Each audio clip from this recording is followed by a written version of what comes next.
Bismillahirrahmanirrahim. Qala al-musannifu rahimahullah ta'ala wa nafa'na bi'ulumi fid dar. Al-babu salisu fi sabri wal mardi. Bab yang ketiga pada menyatakan sabar dan sakit. Di bab yang ketiga ini dua pembahasan, sabar dan sakit. Man arada ayyan juwa min azabillahi wa yanala sawabahu wa rahmatahu wa yadkhula jannatahu falyanhi nafsahu anis syahwatid dunya.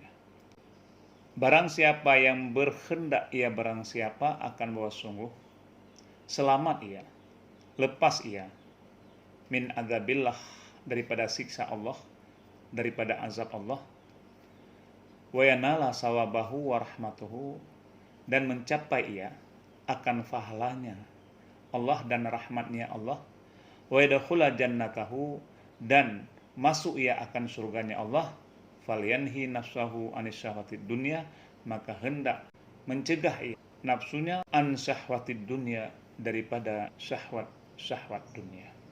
Orang yang ingin selamat daripada azab Allah, selamat daripada siksa Allah, dan ingin memperoleh pahala dan kasih sayangnya, juga ingin masuk ke dalam surga, falyanhi maka hendaklah dia mencegah nafsunya demi melampiaskan syahwat duniawi.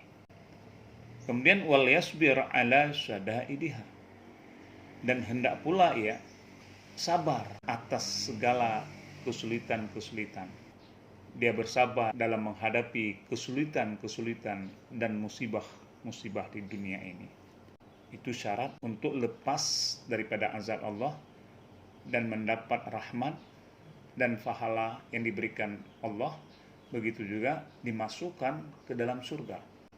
Kama qala Allah Ta'ala, sebagaimana firman Allah Ta'ala, wallahu yuhibbus sabirin, dan Allah mencintai orang-orang yang sabar. Itu di dalam surat Ali Imran ayat 146. Selanjutnya, wasabru ala aujahin, dan sabar itu ada beberapa macam. Sehingga para ulama menyebutkan sabar itu ada 3 macam.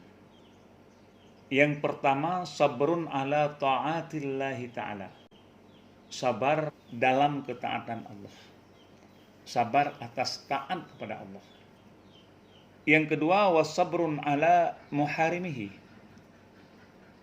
dan sabar atas yang diharamnya Allah. Dan yang ketiga, wasabrun alal musibati, dan sabar atas musibah. Wa 'indas sadamatil ula, dan lebih-lebih di ketika detik-detik yang pertama, serangan-serangan yang pertama. Karena kebiasaan kita nggak sabar ketika musibah dengan tiba-tiba. Nah, maka wa 'indas sadamatil ula, dan di ketika detik-detik yang pertama atau serangan yang pertama. Sebab kalau kita lihat tentang sabar secara bahasa artinya al-habsu, yaitu menahan diri. Itu secara lughawi, secara bahasa. Sedangkan secara syar'i, sabar adalah menahan diri dari 3 perkara yang kita sebutkan tadi, yaitu sabar terhadap ketaatan kepada Allah, sabar terhadap hal-hal yang diharamkan, sabar terhadap musibah yang ditakdirkan oleh Allah. Inilah bentuk sabar yang biasa dipaparkan oleh para ulama. Sehingga sabar itu dibagi 3. Yang pertama, yaitu sabar di atas taat kepada Allah. Itu seseorang bersabar dalam melakukan ketaatan kepada Allah. Dan perlu diketahui bahwa ketaatan itu adalah berat dan menyulitkan bagi jiwa seseorang. Terkadang pula melakukan ketaatan itu berat lagi badannya, merasa malas, lelah, capek. Juga dalam melakukan ketaatan akan terasa berat bagi harta, seperti dalam masalah zakat, haji. Jadi intinya namanya ketaatan itu terdapat rasa berat dalam jiwa dan badan sehingga butuh adanya kesabaran dan dipaksakan. Sebagaimana Allah kan berfirman di dalam Al-Quran, yaitu ya ayyuhalladzina amanu sabiru wassabiru, dan sampai la'allakum tuflihun. Hai orang-orang yang beriman, bersabarlah kamu dan kuatkanlah kesabaranmu, dan tetaplah bersiap siaga dan bertawakal kepada Allah supaya kamu beruntung, tuflihun. Nah, maka sebagian ulama menjelaskan tentang ayat yang saya bacakan tadi. Allah Subhanahu wa taala memerintahkan orang-orang mukmin sesuai dengan konsekuensi dan besarnya keimanan itu dengan 4 hal, yaitu sabiru, rabitu, dan bertawakal kepada Allah. Sabiru artinya berarti menahan diri dari maksiat. Kemudian sabiru berarti menahan diri dalam melakukan ketaatan kepada Allah. Juga rabitu adalah itu kita dalam memahami ayat tersebut adalah banyaknya melakukan kebaikan dan mengikutnya kepada kebaikan. Sedangkan takwa yang di akhir ayat tadi yaitu mencakup semua hal tadi. Kesabaran dan ketaatan itu butuhnya tenaga yang cukup valid dan harus terus-menerus dijaga. Karena ketaatan itu akan membebani seseorang dan mewajibkan sesuatu pada jiwanya. Ketaatan itu terasa berat bagi jiwa karena ketaatan itu hampir sama dengan meninggalkan maksiat, yaitu terasa berat bagi jiwa yang selalu memerintahkan kepada keburukan-keburukan. Kemudian yang kedua itu sabar di atas maksiat, di atas yang diharamkan oleh Allah. Kita perlu ingat bahwa jiwa seseorang biasa memerintahkan dan mengajak kepada kejelekan, kemaksiatan dan sebagainya.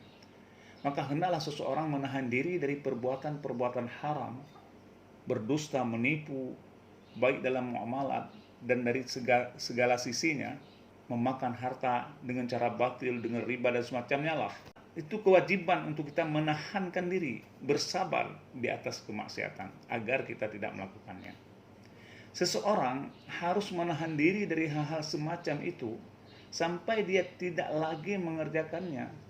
Dan ini tentunya saja membutuhkan pemaksaan diri, mengekangkan diri, dan menahan diri dari hawa nafsu yang mencekam.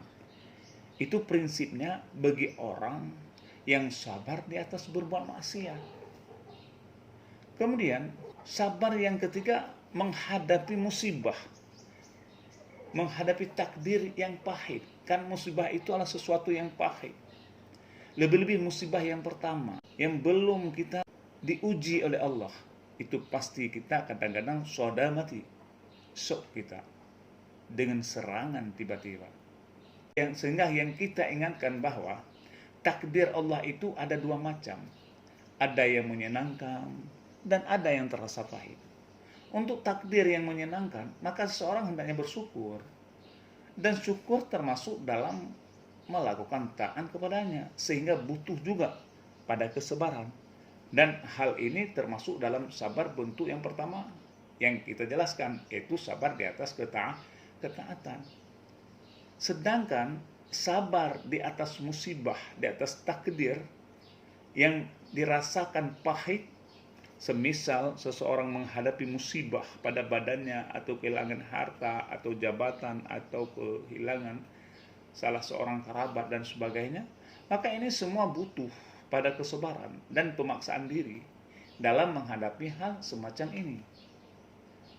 Hendaklah seseorang sabar dalam menahan dirinya, jangan sampai menampakkan kegelisahan pada lisannya, hatinya, atau anggota badannya.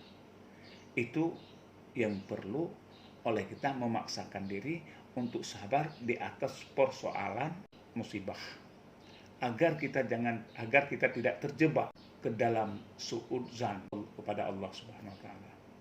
Jika kita sudah suudzan kepada Allah, rahmat Allah akan terganjal, ridha Allah akan terhenti kepada hambanya. Jadi itu pembahasan 3 sabar yang dibahaskan oleh para ulama.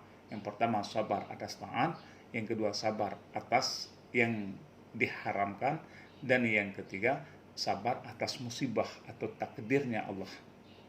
Kemudian orang yang telah sukses di dalam kesabarannya tentunya akan mendapat pangkat yang tinggi, derajat yang tinggi.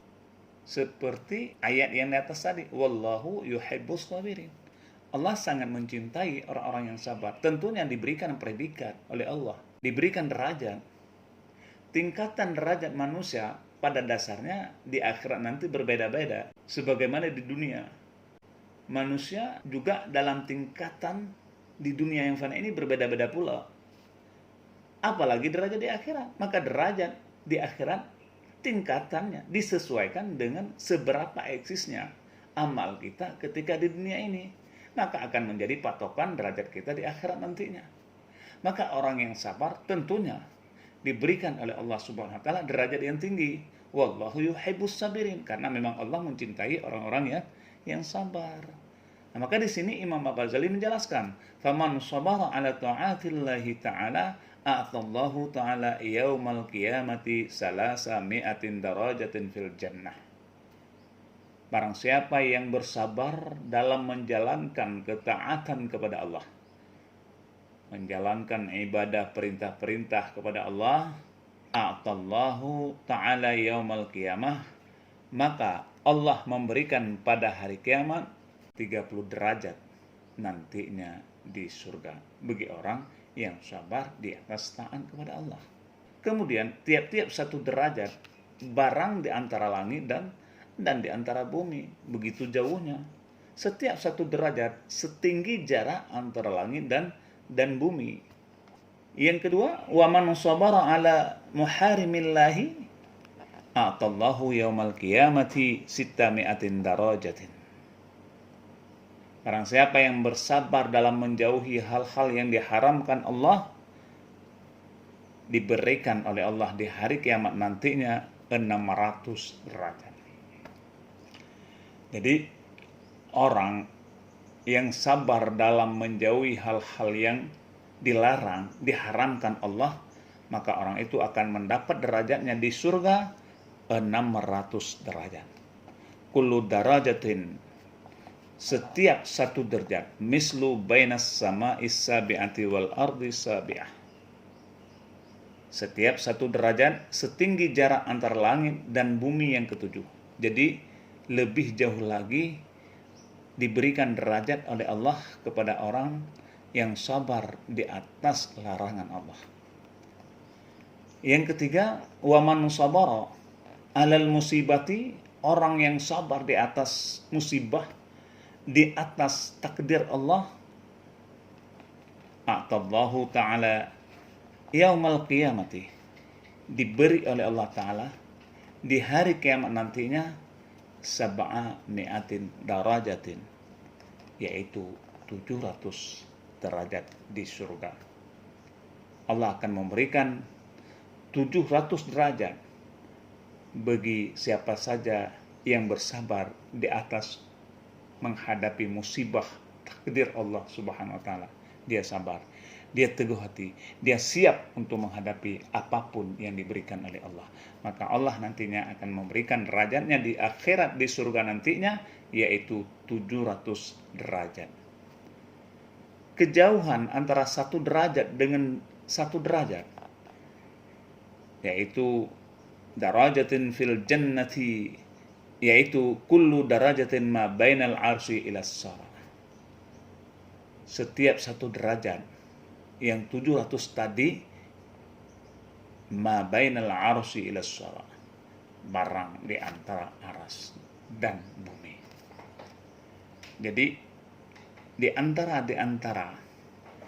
tiga derajat tadi, Allah lebih meninggikan derajat bagi orang-orang yang sabar ketika Allah mengujinya, ketika Allah memberikan musibahnya, sampai 700 derajat nantinya di surga, dan setiap satu derajat setinggi jarak antara aras dan bumi.